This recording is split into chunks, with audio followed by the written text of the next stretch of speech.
Siempre hemos pensado que mi madre hizo eso porque ella estaba en un pozo.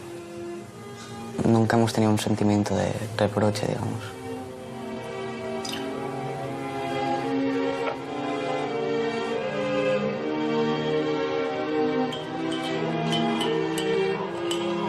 Clara y yo siempre hablamos del problema y siempre nos apoyamos mutuamente. Porque si no puedes sacar las cosas que piensas, yo lo pasaría fatal.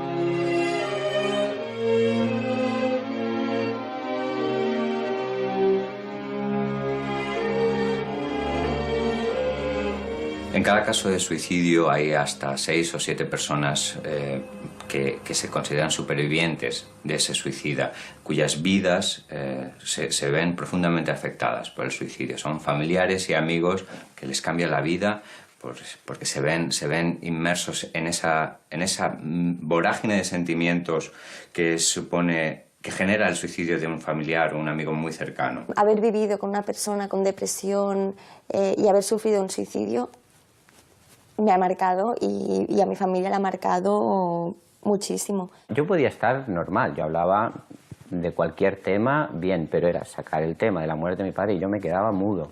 Es como si fuera algo muy íntimo tuyo.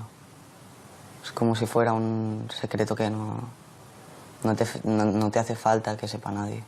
No puedes imaginar qué complicado es planear matarte. Es absolutamente terrorífico.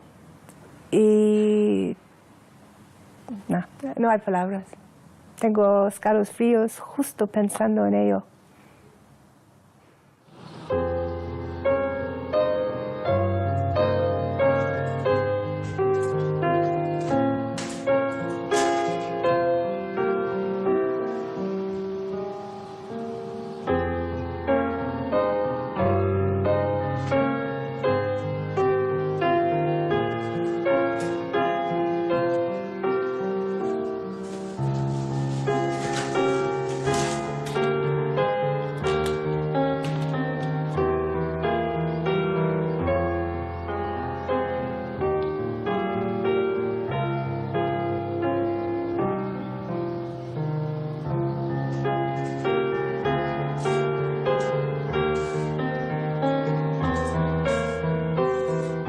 Mi madre era una persona muy dulce, muy dulce. Y era una persona, sobre todo, muy trabajadora y muy constante, cosa que no he heredado. Era una persona con muchas vivencias, como ya decía, tenía una mochila a las espaldas muy grande. Pero bueno, esto la hacía también un poco una gran desconocida.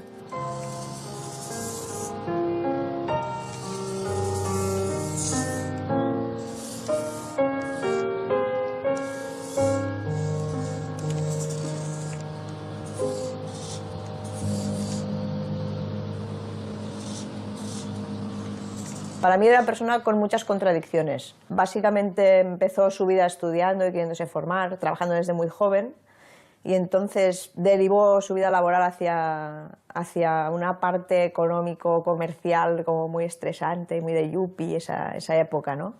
Pero por otro lado tenía un tema como muy espiritual y muy interior, que quería muchísimo a sus hijos, por ejemplo, y así, ¿no? Pero que desgraciadamente, a causa de su enfermedad y tal, pues fue como perdiendo un poco el contacto con la realidad y con todo eso, ¿no? Entonces todo era como muy exagerado, tanto la parte laboral como la parte afectiva también, ¿no? Yo recuerdo que a los 12 años, como muy pronto, me empecé a dar cuenta que mi madre tenía un problema grave. No sé, a veces llegaba a casa y se ponía a llorar mi madre conmigo y yo lloraba con ella. Siempre la recuerdo en periodos depresivos, en periodos tristes de su vida, claro, casi prácticamente toda nuestra relación. Creo que un día cuando era más pequeña le dije, ay mamá, siempre estás triste. Para mí el alcoholismo fue el detonante, quizás para ella tapar toda esta parte depresiva, ¿no? Y cuando el alcoholismo ya empieza a formar parte, ¿no? A verse, a ser muy evidente, ¿no? Que ahí me asusto un poco, ahí sí que la cosa empieza de mal en peor, ¿no? Muy mal. O sea, al llegar a casa y que hace 2 días que no sale de la cama o cosas de este tipo. Mi tía me contó que mi madre tenía un problema y que la tenemos que ayudar todos. Pero a mí me costó mucho verlo eso, porque mi madre para mí era como todo.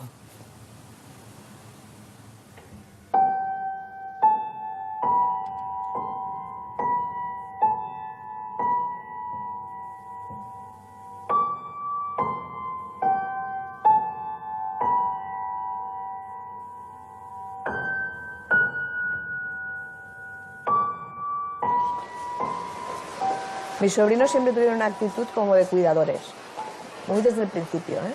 Vamos, yo ahora los veo a ellos y estoy admirada. O sea, Adrián estaba solo en casa y de repente se desmayaba o le pasaba alguna cosa y el tío, con, no sé, con 6 años, pues abría la puerta, se iba a la vecina que sabía que era médico y le llamaba, ¿no? Y le decía, ves que mamá está en el suelo. Pero, o sea, él seguramente estaba angustiado porque yo intentaba llamar mucho y tal, pero él te decía, no, todo controlado, he ido a la vecina, ha venido, resulta que mamá pues ha tenido un pequeño desmayo, pero está bien y controlada y tal, ¿no? Y tú estabas como, bueno, vale, pero a ver, es que, ¿y tú cómo estás? No, bien, yo ya he cenado, huevos, cada noche cenamos huevos, pero bien, he cenado, y no pasa nada, ¿no? Y tal. No se puede decir que nadie goce de plena salud mental. Todos somos susceptibles de tener periodos de trastornos más o menos pues, graves. Pero el concepto de salud mental y la afección, el trastorno psíquico, está presente en casi todos los casos de suicidio.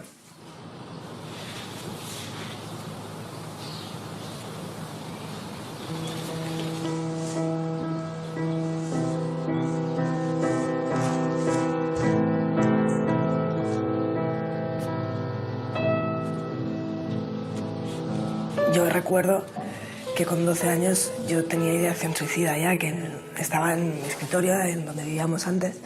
Tenía el escritorio y la ventana encima del escritorio, ¿vale? El escritorio a la altura de la ventana. Y estaba ya subida encima del escritorio y me vio mi vecina, la amiga de mi madre, y me vio y me dice, Elena, ¿qué haces? Entonces ya, no, estoy aquí cogiendo un libro. Pero yo ya estaba a punto de tirarme.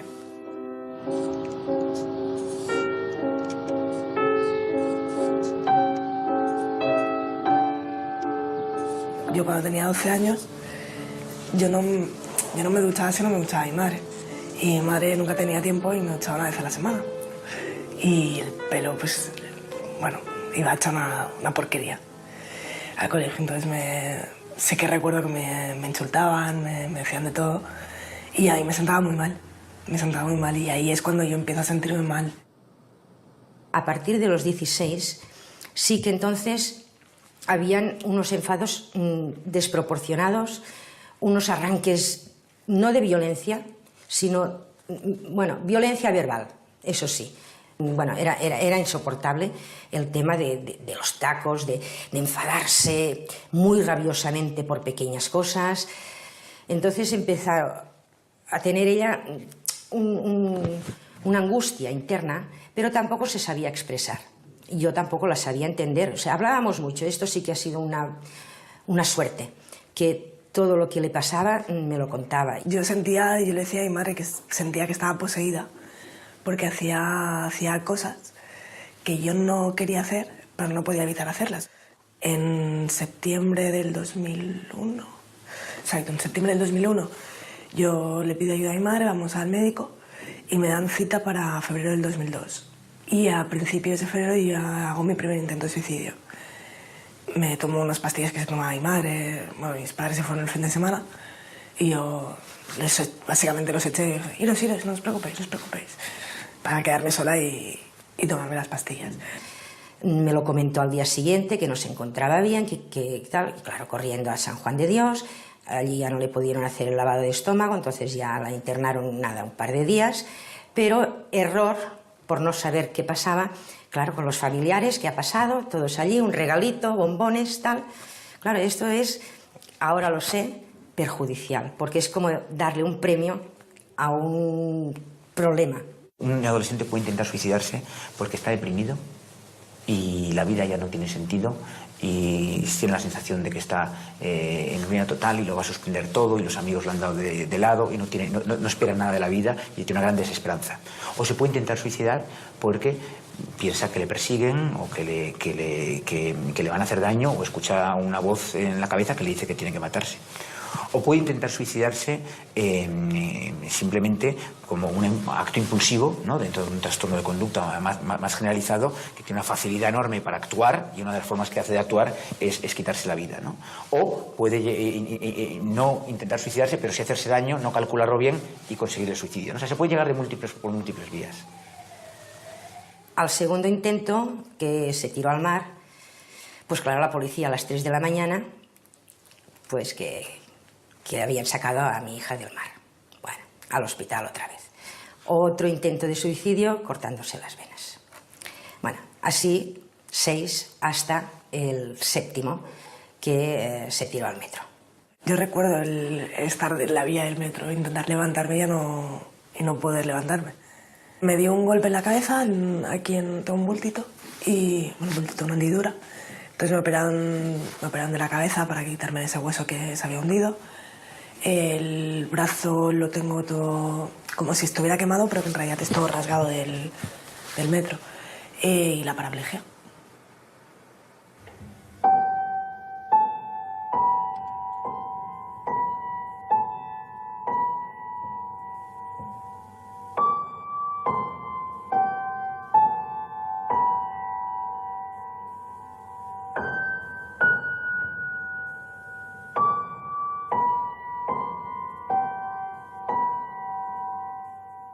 Las motivaciones que tienen los suicidas son muy variadas. Sin embargo, hay un denominador común en todos ellos, y el denominador común es el sufrimiento y la desesperanza.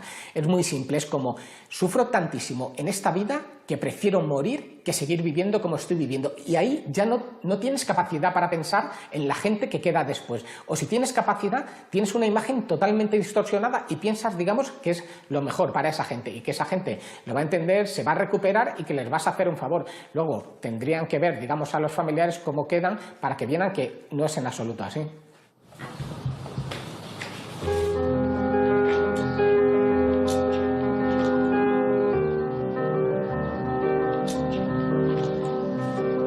El suicidio de mi padre fue algo que nos dejó completamente, no sé, nos resultaba imposible asimilarlo. Era algo que se imponía, pero que era inconcebible para nosotros. Durante mucho tiempo fue algo que no podíamos asimilar, que no podíamos entender, que nos parecía que no podía haber sucedido, que no nos podía haber sucedido a nosotros.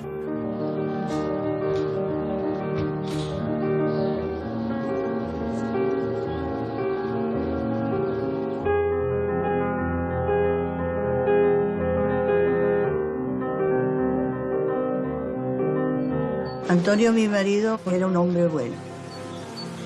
Era tan bueno que apenas hablaba. En parte yo me parecía que lo conocía. Y me gustaba que fuese calladito y prudente, sí. Sí me gustaba su forma de ser, pero no sabía yo hasta qué grado de daño tenía.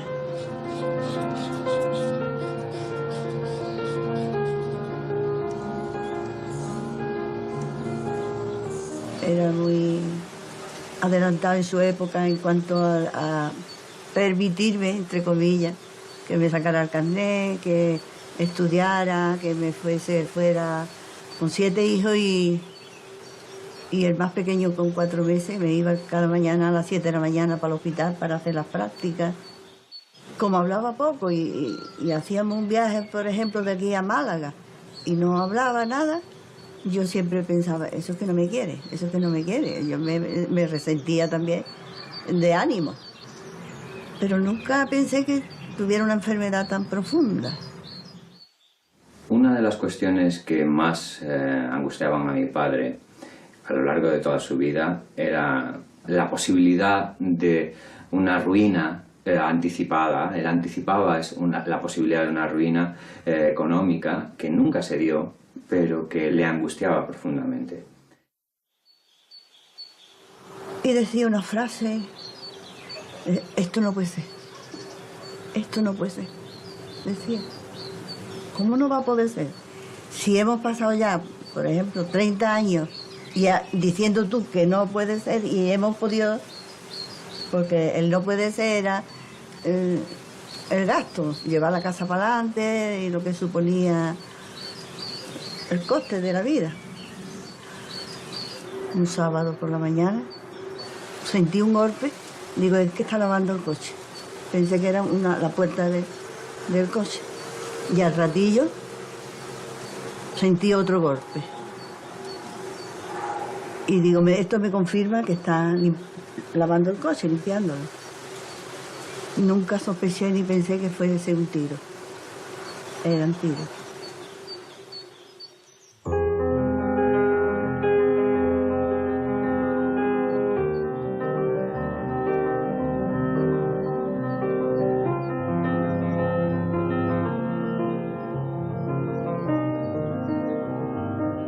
Los suicidios muchas veces es una complicación más del trastorno mental. Y la mayor parte de los trastornos mentales, sabemos que el 70% más de los trastornos mentales aparecen en la infancia y adolescencia. Es rarísimo el ver una depresión que realmente no haya tenido alguna sintomatología depresiva en la infancia. Es muy raro ver un niño seguro de sí mismo, con un buen vínculo fuerte, que no tiene ansiedad de separación, que va a la guardería y se queda tranquilo, que se adapta bien a los cambios, que de repente hace un trastorno de angustia, un trastorno de ansiedad. Cuando eres pequeña no sabes lo que falta. Es solo cuando eres mayor que piensas, bueno, soy así por estos motivos. Pero entonces yo pensaba que la vida era bastante perfecta.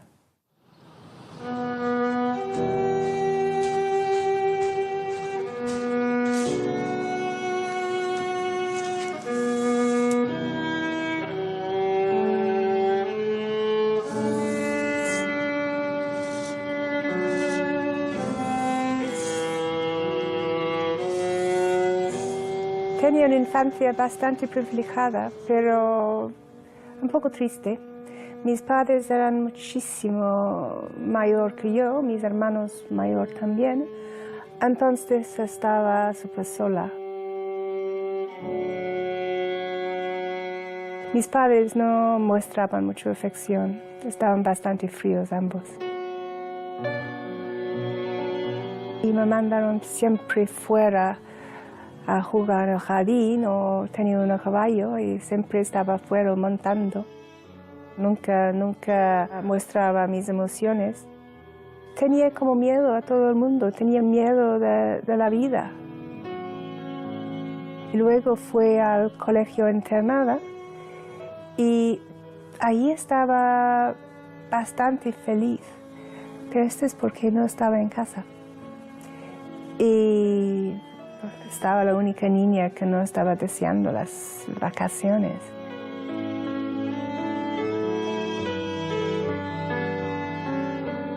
Tenía lo que quería y necesitaba. Pero, por ejemplo, mi madre nunca me daba un beso, creo. No me acuerdo mi madre dándome un abrazo, un beso, nunca.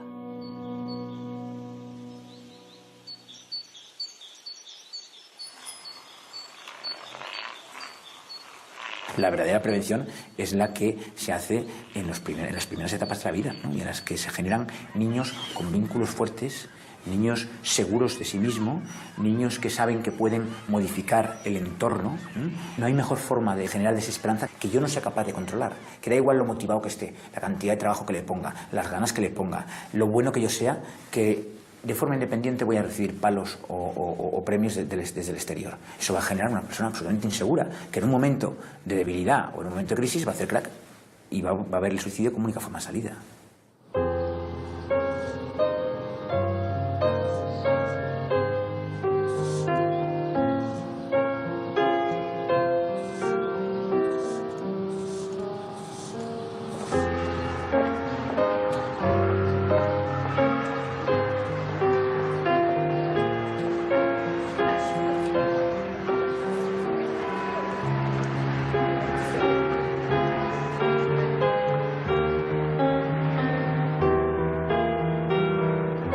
madre murió por suicidio, yo tenía 13 años, era un niño. Y ese día yo llegué del instituto a la hora de comer, como siempre, y yo vi a mi padre dentro de casa, el cual hacía 10 años que no pisaba. Y me pregunté qué hacía allí, me quedé en shock y me dijo que había tenido un accidente mi madre. La muerte por suicidio es una situación muy rara y sobre todo muy, muy violenta. Yo creo que es la dificultad de esta muerte, ¿no? Recuerda un poco el accidente de tráfico, ¿no? Tú no te esperas, puedes tener intuiciones, pero no te esperas que un día alguien llame a tu puerta y diga: ¿conoces a esta señora? Me ha sucedido esto. Es súper violenta.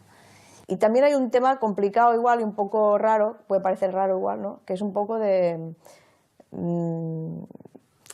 paz interior cuando eso ocurre. O sea, del final de algo que tenía que acabar, ¿no? Y que si era consciente, inconscientemente, dopada o no dopada, ha tomado esa decisión del suicidio, pues es esa y ya está, y la aceptamos. Claro, fue una situación muy, muy, muy heavy, pero de alguna manera me quedé tranquila por ella. Es que es una sensación muy extraña y de hecho tenía muchísima culpabilidad por este sentimiento. O sea, yo hablaba con todo el mundo y era como: ay, pobre, ay, pobre, ay, pobre, ¿no? En plan, qué joven y su madre, ya ha pasado esto. Pero ellos no comprendían el sufrimiento que mi madre había tenido durante 20 años. Es que la gente no es consciente y no lo sabes hasta que hablas con la persona y la persona te dice: es que no me puedo levantar de la cama, es que lo he intentado, es que te escribe cartas y te lo expresa de 1000 maneras, ¿no? Y tú hablas con ella, ¿no? Y es como: pero si estás bien, no tienes trabajo, nos tienes a nosotros somos personas sin ningún problema, ¿no? Y es como, no es algo físico, es una enfermedad física. Por lo tanto, cuando sucedió esto, yo lo comprendí.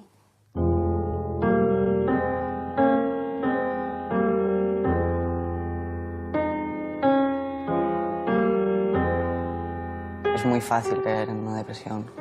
Hay muchísimas cosas que te pueden hacer caer en una depresión. Pero yo lo veo con una enfermedad grave y durísima. La peor. Yo creo que es la peor enfermedad que existe.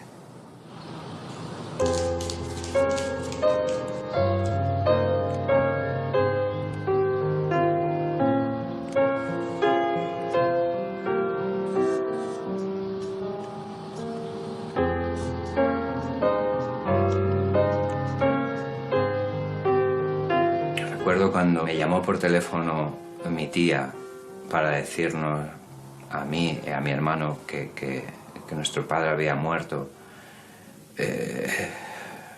Aquel momento dijo: ha habido un accidente.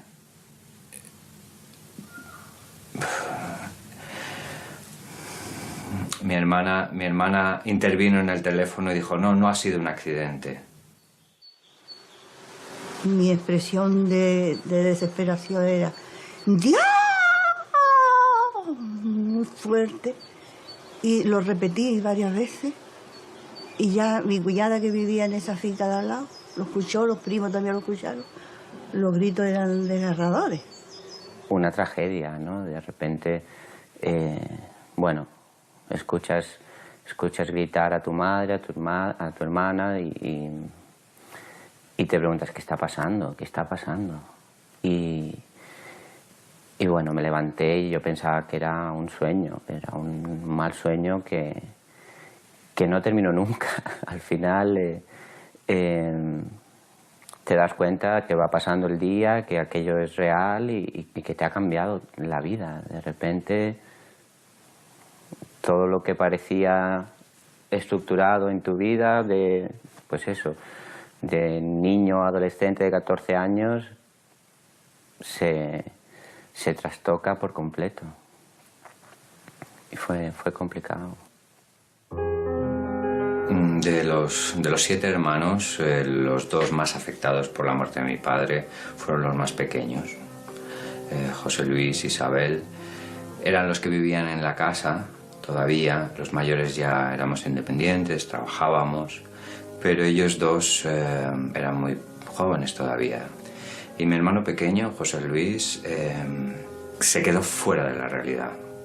Durante mucho tiempo también tuvimos la sensación de que el mundo no iba con él, estaba en las nubes.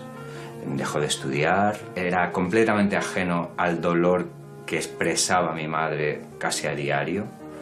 Él miraba hacia arriba y decía, ¿qué está pasando aquí? Estaba congelado, estaba ausente. Yo no quería asimilar esta realidad tan dura. Era un mecanismo de abstracción para defenderme de una realidad demasiado dura para un niño tan joven, ¿no? Recuerdo algo que después me dijo mi hijo José Luis, que él no sabía qué hacer. Cuando el padre murió, nos sentábamos delante de la chimenea en un sillón y yo me ponía a un lado, mi hija Isabel al otro y en medio, abrazados los tres. Y dice, mamá, yo cuando las dos ponía ahí a llorar, no sabía qué hacer. Él era pequeño para poder sacar sus emociones o yo qué sé. En estos casos, en los casos de muerte por suicidio, existe una gran culpa. Las personas se sienten culpables por no haberse dado cuenta, por no haberlo detectado. Existe también un gran enfado. Muchas personas se enfadan porque se sienten abandonados, porque se preguntan cómo has podido hacerme esto.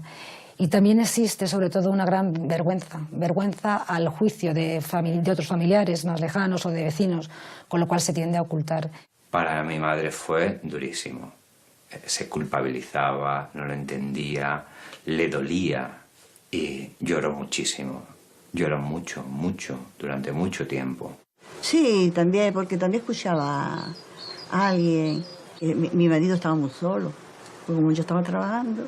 Eso era criticado también. También vinieron otros familiares a hacerme la visita, pero ¿por qué no lo llevaste al médico? Yo me sentía muy culpable, muy culpable. Mi madre vive en Málaga, en una casa en el campo. Ella ahora mismo vive sola, mi hermano Carlos y yo vivimos aquí en Madrid.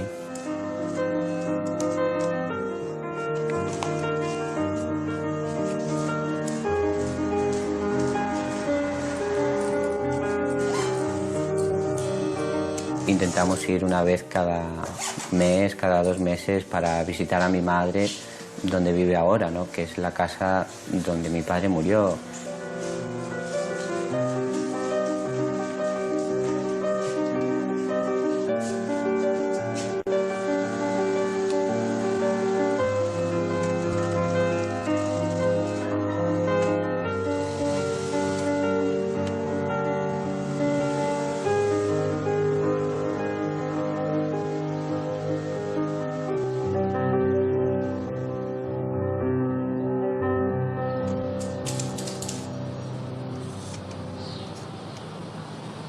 Una vez, médicamente, Elena ya se podía levantar de la cama, entonces me vinieron a buscar para hablar con una psicóloga. Y me dijeron que qué había pasado para que mi hija se intentara suicidar. Le expliqué un poco la historia de cómo había ido, pero que yo no estaba conforme con el diagnóstico que me habían dado hasta entonces, que era primero una depresión por la juventud, porque bueno, las parejas que tienen ahora se cogen, se dejan, bueno, un adolescente. Otro diagnóstico que era un trastorno de personalidad sin diagnosticar. Claro, yo intenté por todos los medios pedir información y casualmente pude ver en diagnósticos de trastorno de personalidad que hay 10 clases. Uno de ellos es el trastorno límite de personalidad. Un trastorno límite de personalidad, básicamente, lo que genera es una exageración de las emociones, ¿vale? Un conflicto de emociones internas que hacen que no sepas lo que estás sintiendo y que no entiendas lo que sientes, porque es muy exagerado. Yo realmente generaba muchos problemas en casa, porque eran discusiones de tú estás tratando mal a la hija, porque la culpa es tuya, la culpa es no sé qué, la culpa, ¿sabes? Realmente genera muchos problemas. Y yo veía que todos los problemas eran generados por mí. Y yo pensaba, bueno, pues si yo me voy, todos los problemas acaban. Y realmente mi idea era esa, o sea, Si yo me mato, ayudaré a mi familia.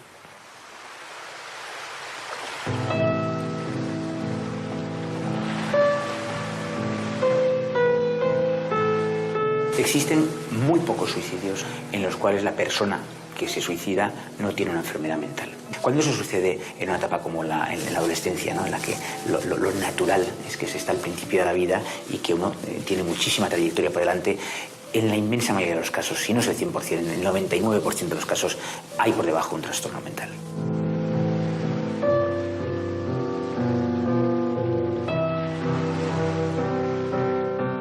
La primera vez que me notaba súper deprimida era con 19 años.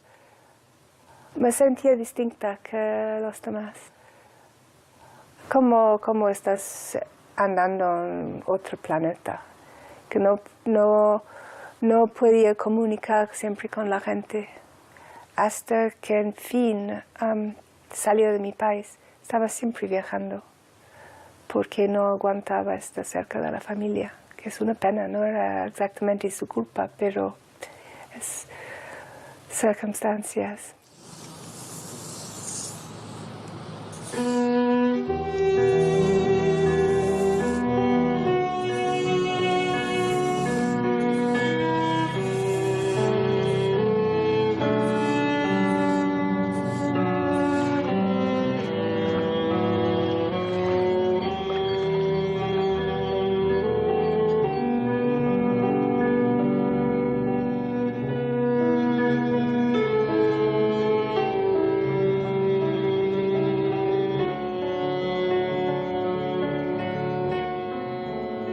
Es un dolor inaguantable. Seguramente que todo el mundo ha despertado del peor pesadilla, con tristeza o terror o lo que sea, y en una cuestión de segundos dices, uy, qué bien, he despertado. Esto, la única descanso que tienes en el día es si estás dormida, te despiertas y el pesadilla empieza. Un dolor psíquico que escuchas gente que está muriendo de enfermedades horrorosas y piensas que ¿por qué no puede ser yo? La persona con ideación suicida siente un gran sufrimiento, tanto una gran angustia, tanto que no somos capaces de llegar a comprenderlos. Precisamente este sufrimiento y esta angustia les hace distorsionar la realidad. La persona piensa que ese sufrimiento va a ser para siempre, que nunca va a acabar. Y por tanto creen, de alguna manera, que el quitarse la vida puede ser la solución a todos sus problemas. Fíjate, yo estaba sufriendo tanto que no llegaba al día que pensaba hacerlo. Lo hice antes, porque el dolor era cual que no podía aguantar un día más. Lo hacía con pastillas, tomado con whisky. Y esto es lo que me salvó, porque había un momento de euforia antes de caer, entonces empezaba a llamar a la gente para despedirme. Y alguien ha visto lo que estaba pasando y me vinieron a salvar.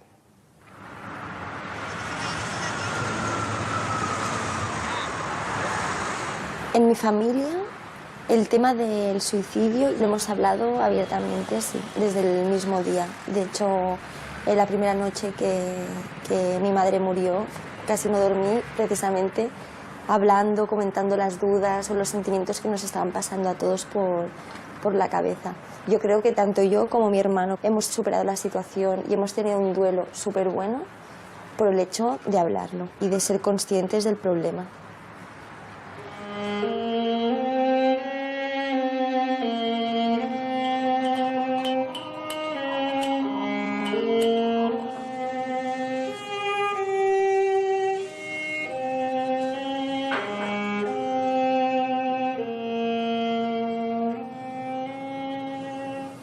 I tu què has de la no? Tanta sensibilitat com tu segur que no. Jo soc molt més freda. però sí que tot el tema de l'amor a viatjar, ser una persona molt sociable, amb facilitat també per conèixer gent, treballadora. I creus que ens podria passar el que li va passar a ella? No, home, jo crec que això li pot passar a tothom, no en general. El que sí que aprens és a potser a prendre decisions a partir d'aquesta experiència, no? I jo si em trobés en la mateixa situació potser actuaria diferent. I tu? T'ho has plantejat? Sí, a mi em fa bastant de por aquest tema. Em fa por tenir problemes, tenir aquests problemes. És algo que no vull fugir d'això. Només pel fet de passar per això, ja per mi seria algo... I és això, és aquesta part que he heredat. D'aquesta sensibilitat davant les coses. De que moltes coses m'ofenen. Tinc la pell molt fina. Clara y yo nos hemos apoyado mucho siempre, hablando de ello. Porque si escondes el problema no hay manera de solucionarlo, ¿no?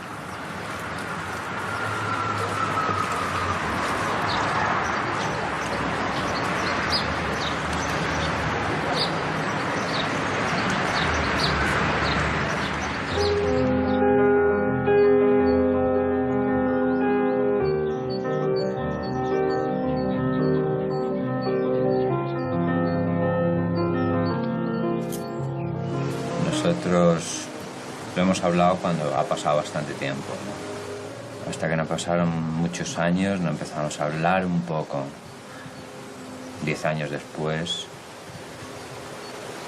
y era la primera vez que hablábamos. Sí, desde luego. Tener una conversación sobre la muerte de papá con el resto de mis hermanos, ninguna. No.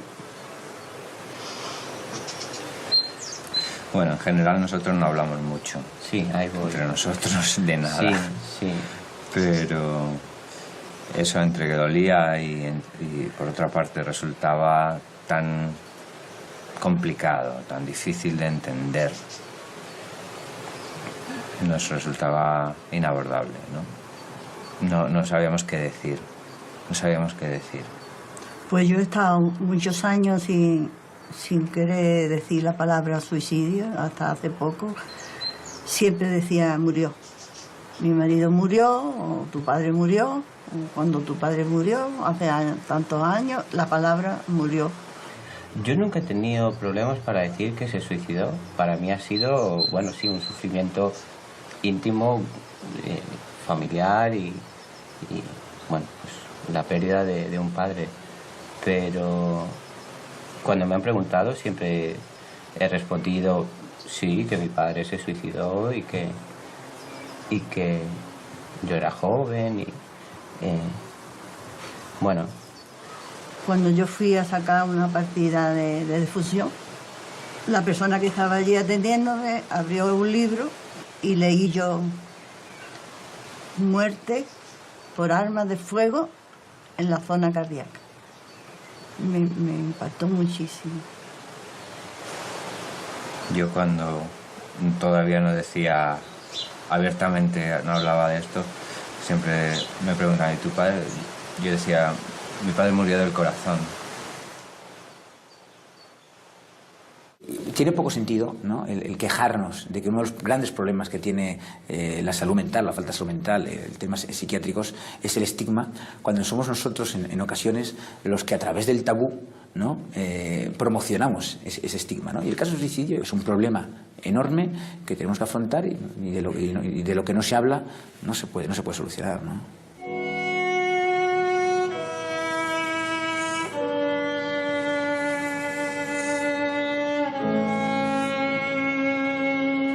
Llegué al hospital de rehabilitación, echaba un trapo que me podía coger con pinzas y me caía, y me acuerdo que cuando las poquitas horas que me podía levantar me llevaban a ver a los que jugaban a básquet, que entrenaban allí en el mismo hospital, en silla de ruedas.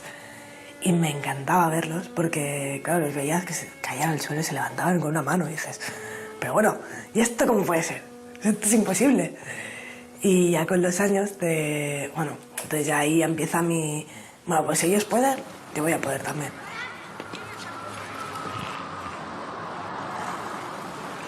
En el hospital van a probar diferentes deportes, básquet, tenis, esgrima, halterofilia, y bueno, yo los pruebo todos. Pero el que realmente cuando ya lo pruebo, el que me tira es el tenis. Poquito a poco me pongo en serio a partir del 2008, ya me pongo las pilas de decir, voy a darlo todo, voy a intentar ir a Londres. Y ahí empieza mi recorrido fuerte con el tenis. Empiezo a entrenar todos los días de lunes a viernes, a mediodía, entrenando sola, entrenando también con compañeros. Entonces ya me llaman para la Copa del Mundo, poquito a poco, voy mejorando el nivel hasta que conseguí clasificarme para los Juegos Paralímpicos. Que ahí no hice nada, perdí en primera ronda, pero me lo pasé de muerte.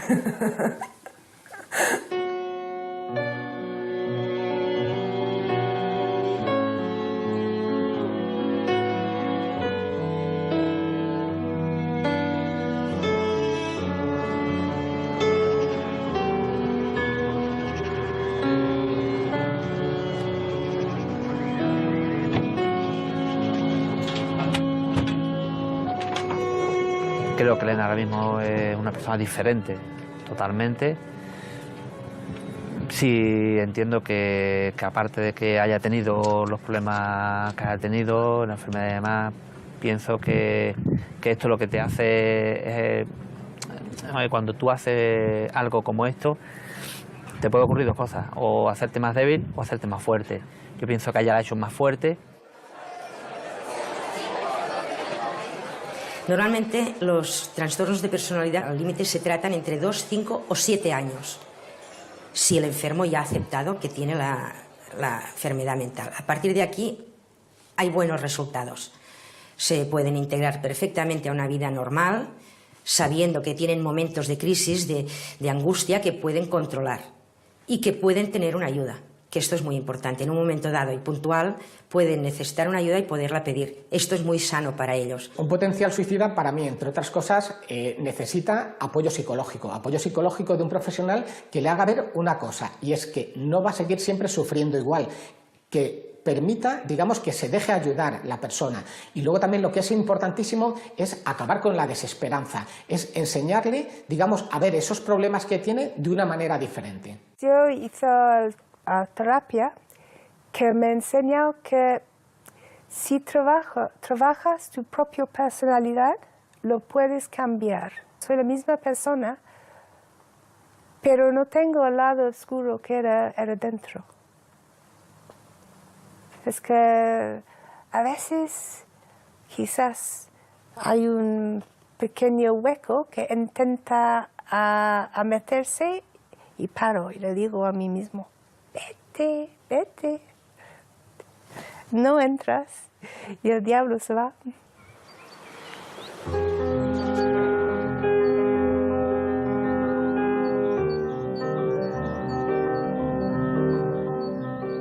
Después, con el tiempo, intentamos entender el dolor de mi padre, ¿no? El sufrimiento que debía sentir para llegar a ese punto.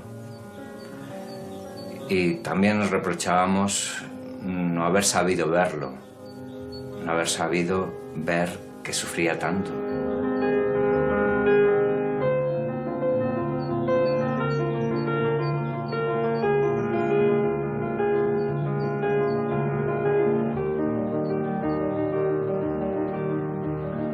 Cuando me vine aquí a Chiclana, de Barcelona a Chiclana, que me venía con Rafi, los primeros días estaba descontrolada. Claro, es un cambio muy grande y está descontrolada, y ahí es una pequeña crisis que la puedo controlar yo sola porque no es grande. Pero sí, por ejemplo, cuando murió mi padre hace 1 año y medio, sé que lo pasé muy mal y ahí sí que necesité ayuda externa de una psicóloga. Poco a poco me he ido estabilizando y a medida que van pasando los años, cada vez estoy más estable. Cada vez, me conozco más y sé cuándo estoy bien y cuándo estoy mal. Y cuando estoy mal, estoy mal, cuidado. cuidado con lo que pasa aquí, que me tenéis que cuidar ahora.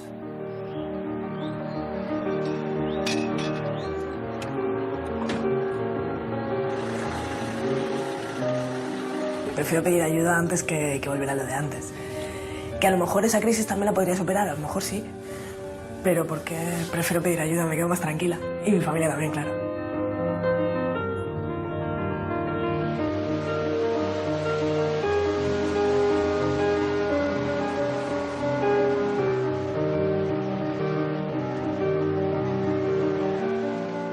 Hay una tendencia a ocultar, a minimizar, ¿no?, en todos los informes de defunción que la causa es el suicidio, ¿no? Y se tiende a atribuir, las familias pues intentan en muchas ocasiones que esto pase oculto, que no se conozca, que es pecaminoso, es algo de lo que se sienten avergonzadas. Por lo tanto, el número de suicidios es siempre inferior a lo que es realmente las estadísticas. 3.500 suicidios de media al año en España, 9 suicidios al día, son muchos. Y esos son los que están claramente demostrados, porque hay unos 8.000 muertos en España que son de difícil clasificación, que son los ahogados, los precipitados y los muertos en accidente de circulación. Si no han dejado una nota de despedida, pues probablemente se dictamine que ha sido un lamentable accidente.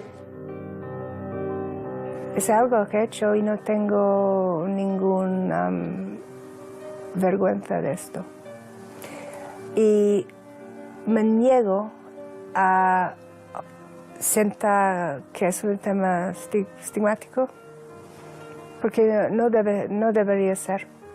La depresión se puede tratar y el suicidio se puede prevenir. Los síntomas de alerta son muy claros y todos somos capaces de detectarlos. Cuando una persona está en crisis, eso es algo que todos advertimos. Es fácil mirar para otro lado, pero también es fácil decirle a esa persona: ¿qué te pasa? ¿Quieres hablar? ¿Necesitas ayuda? Hay muchas ocasiones en las que se requerirá ayuda de un profesional. Pero ese paso primero, ese acercamiento a una persona que sabemos que está pasando un mal momento, que está sufriendo, que tiene un trastorno más o menos profundo, lo podemos hacer todos.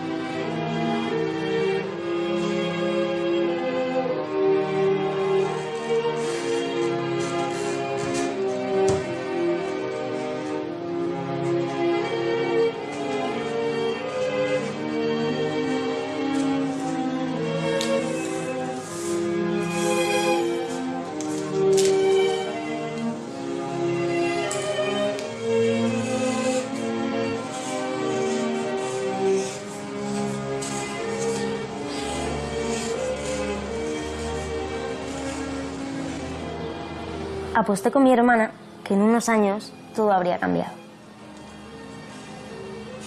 Que lo que entonces le parecía tan difícil ya no significaría nada. Le hubiera ganado la apuesta. Te echo de menos todo el tiempo, Yara.